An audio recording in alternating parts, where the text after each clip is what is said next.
was walking into the store the other day and a homeless woman was hiding in plain sight out in front, trying her best not to attract the unwanted attention of those who would kick her off the property. I'm sure you know the type.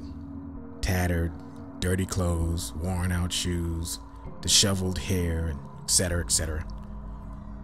As I approached the front door of the store, she made eye contact with me and said, "Hi, could you help me out with some spare change today, sir?" So I immediately straightened up myself a bit and looked her in the eyes as I walked closer to her while reaching for my money clip, and I said, "Absolutely. How much do you need?"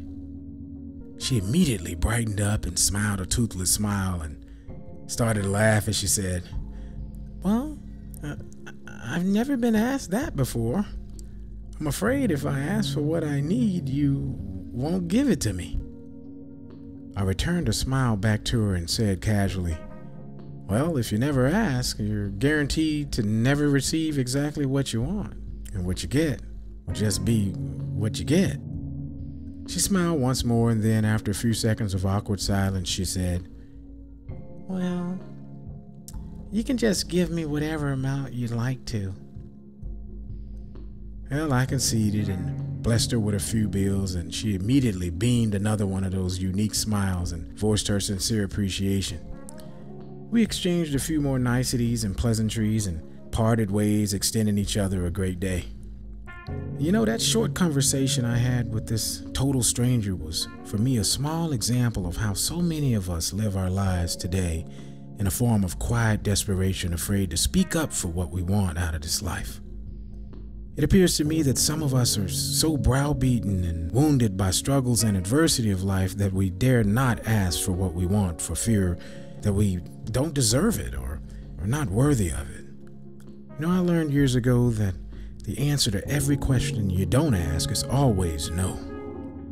And my favorite book states that we have not because we ask not.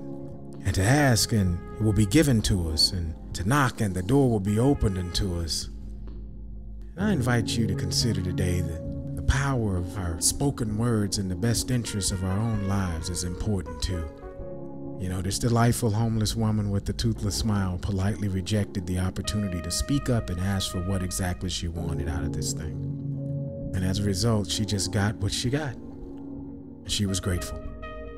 So my question for you today, my friends, is, are you asking for what you want out of your life?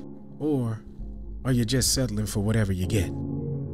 Are you making bold statements of proclamation daily for what you want? Or are you just going through the motions of life hoping for the best? Are you calling those things that are not as though they were and expecting your positive actions to be rewarded? Or are you just refusing to call it at all? No need to answer out loud or raise your hand. Just hear this message and understand and make your demand. Let's ask for what we want today and then take massive action to make it happen. After all, as I always say, we only get one time through this life thing. So let's not try to make it good. Let's make it great.